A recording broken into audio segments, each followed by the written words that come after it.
Well, Mr. Dotson, how do you remember Pine Bluff back in the early 90s and late 2000s? Well, in the early 90s, Pine Bluff had a crack epidemic.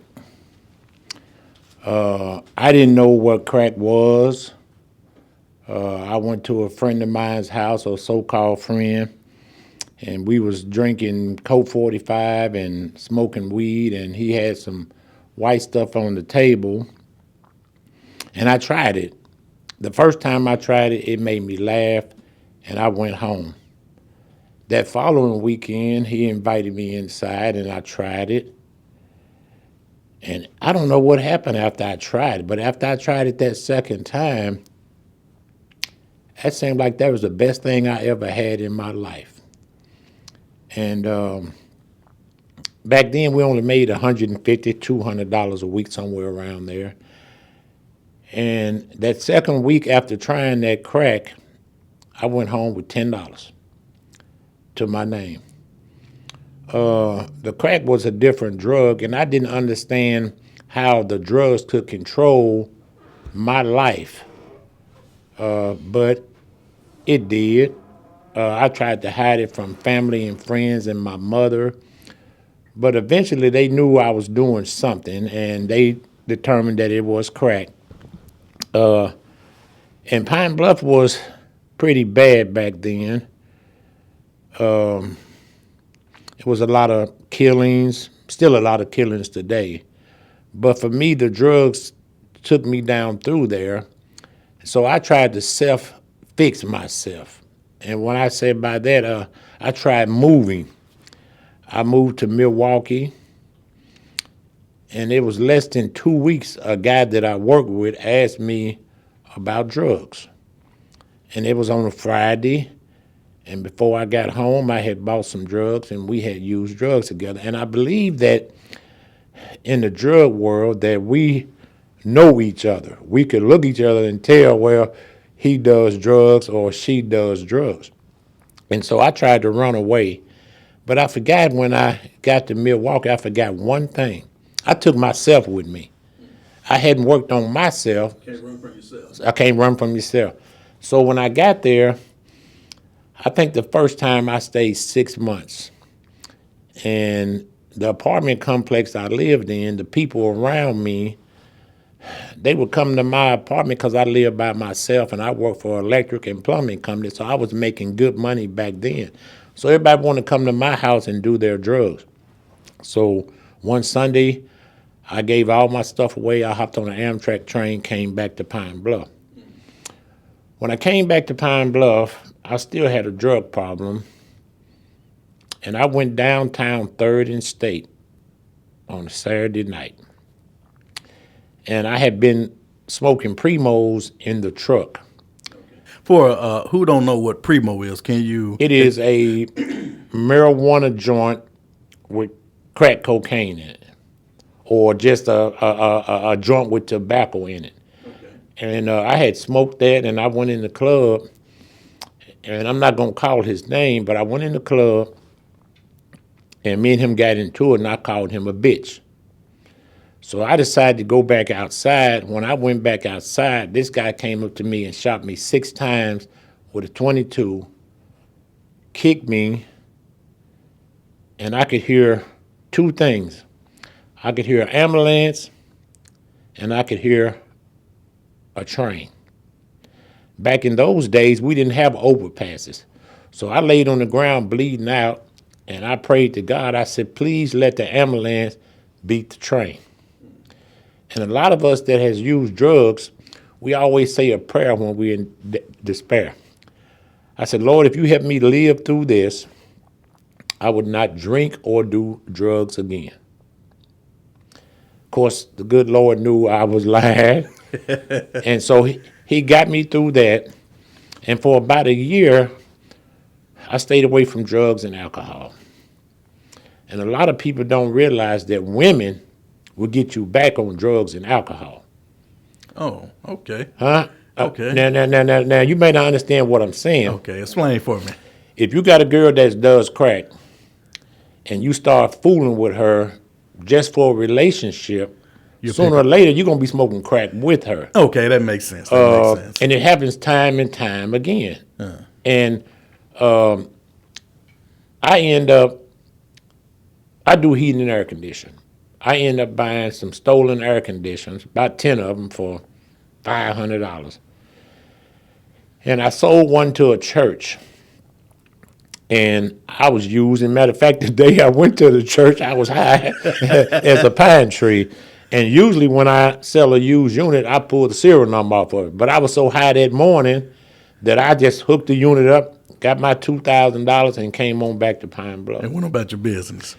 And so about a month later, I went outside to smoke a cigarette, and I looked down the street. I said, my neighbor done got in some trouble. So I'm sitting there smoking this cigarette, and the police started walking toward me, and he said, Dotson? I said, yes, sir. So they handcuffed me. They took me to jail. And for my previous convictions, they wanted to give me 20 years in the penitentiary for selling a stolen unit. And I was sitting in jail, and a lady came by, and she said, Mr. Dotson, I can get you in drug court. You can go home today. I've been in jail 3 weeks. So when the woman said today, I don't care what you got, let me sign the paper so I can go home. Yeah, that was a no-brainer, huh? So they put me in drug court. They didn't tell me up front that I had to go off the treatment for 60 days. I used to wear a lot of jewelry, even when I did drugs, because it made me feel like I'm not a crackhead. It made me feel like you sitting over there, you trying to count your dollars together, and I got $5,000 worth of jewelry on my hand. And so they sent me to treatment in Little Rock. This is how my life began to change.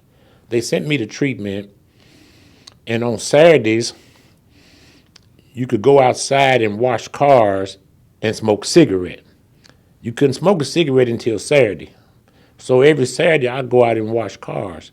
The guy that owned the treatment facility had a big building next door full of washers, dryers, refrigerators, and stoves. The stuff didn't work. But I told him one Saturday, hey, I can fix this stuff. He didn't believe me.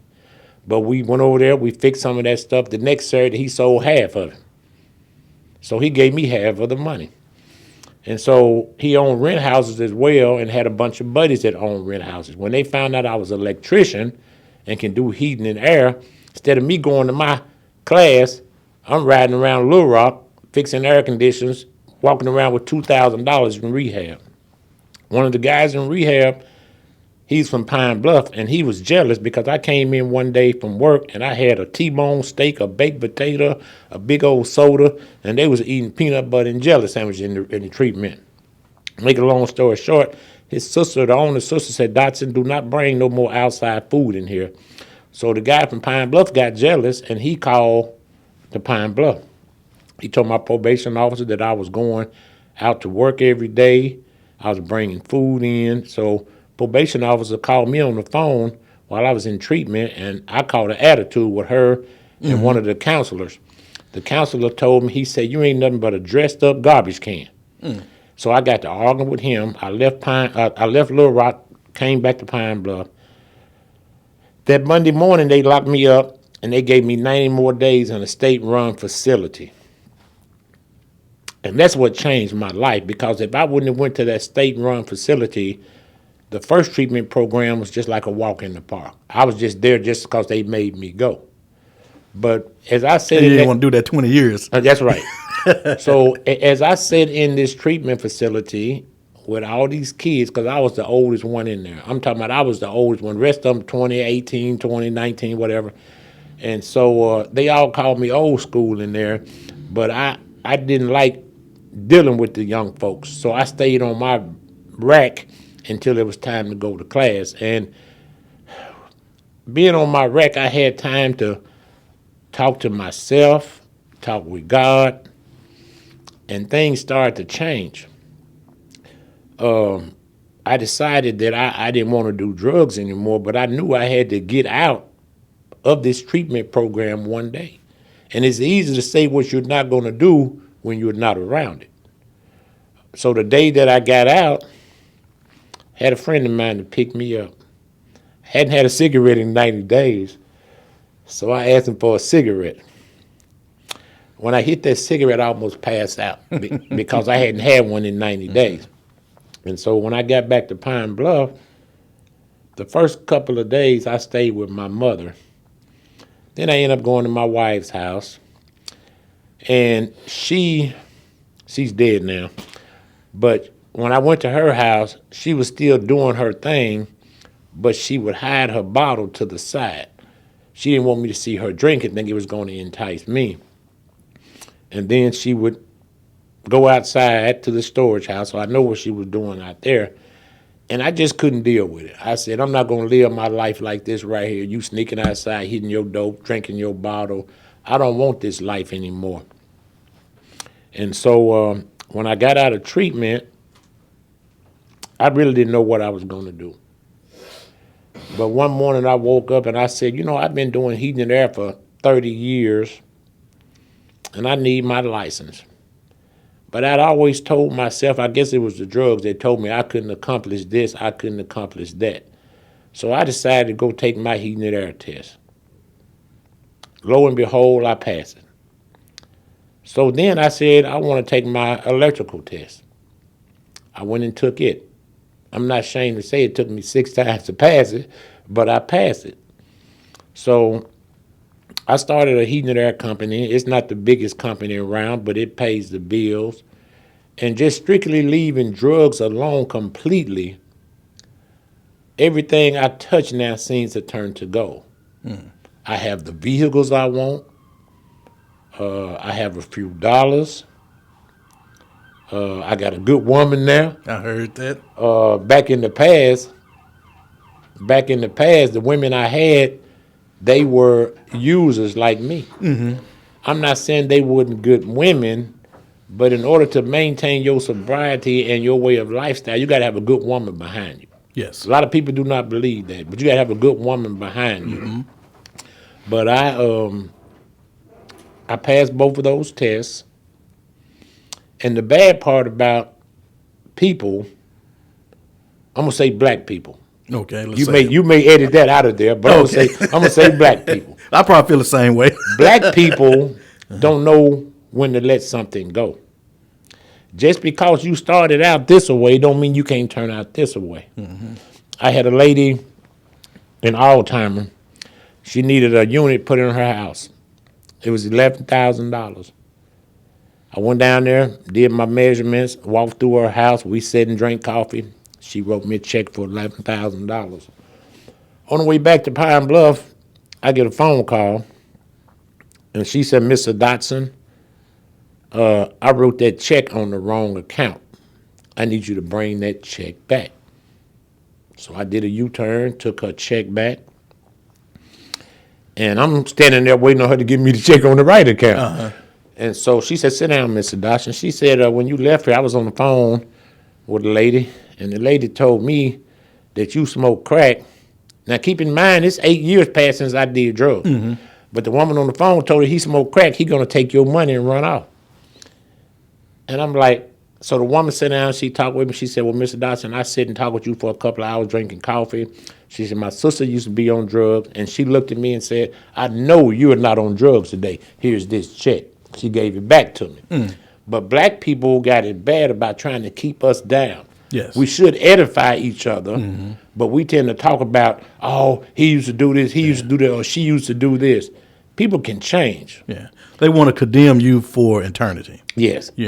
People can change. I changed. I'm not the same person I was 10 years ago. Yeah, you ain't the same person you was last month. That's right.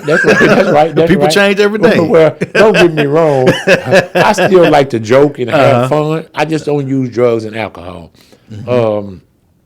I got some of the things I want, and people often want to know where I'm getting all this stuff from. I bought a 50-foot RV, a diesel pusher. Mm-hmm. You selling dope? No, I'm not selling dope. I'm working. I was making the same money back then as I'm making today, but I'm putting it to good use now. Yes. I went through some things as a child, and I hope my mother don't see this video, but my mother put my brother on a pedestal. Mm-hmm. I got a twin brother. And I don't know if some of the things she did affected me. When I was coming up, I had, is it ADHD? Man, they got a whole bunch of letters now. Hold on. But they didn't know what it was back then. They called me hyperactive. Yeah, I was always moving, always. We just got ass whooped back then. Yeah. That was the medication. And so I remember, and this has bothered me to this day, and I'm not going to talk to my mother about it, but we went fishing. They had a fishing contest out at Oakland Park. And I caught all the fish. First place. When it's time to take the fish up to she gave them to my brother. Let him go get there, because I was a badass kid, man. Yeah. And I got a bunch of ass whoopings. And I don't regret the things I went through in life as far as being on drugs. I used to, but I know that made me who I am today. Yeah. And I can help somebody else. And even my workers, I got some workers now that do crystal meth. Some of them black, some of them white. But I talk to them on a daily basis about how your life can be if you leave the drugs alone. And it's not about money.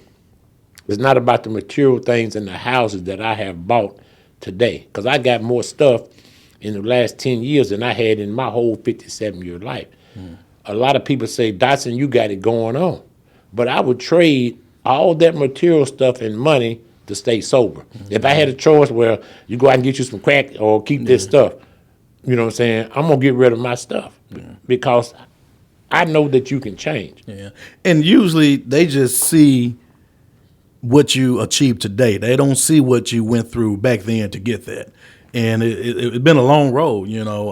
I don't know you personally, but I see Dotson all around town. I see all the trucks and stuff. And like I said, I didn't know your story. And if you wouldn't told me, somebody would have told me, I like, no, you're lying to me. No way, no how. Somebody was on crack cocaine, came this far and built a small empire like yourself. But I'm glad to hear it from your mouth. And man, your story is motivating. And I hope when we get this video out there, man, we touch some people. And we definitely want to have you back, because I feel like you still got a lot to say. I do. I have a lot to say. I don't know my time. And I'm not new at giving lectures or talking to people. Maybe I'm a little nervous. I don't know. But this guy here knows me. Yeah. She knows me. They know everything I used to do. I've told them. Okay. But like I say, God has been good to me. And word to the wise, if you want to leave drugs alone, get away from all the people that you hang with. You cannot hang with people that do drugs and be sober. It's no way around it.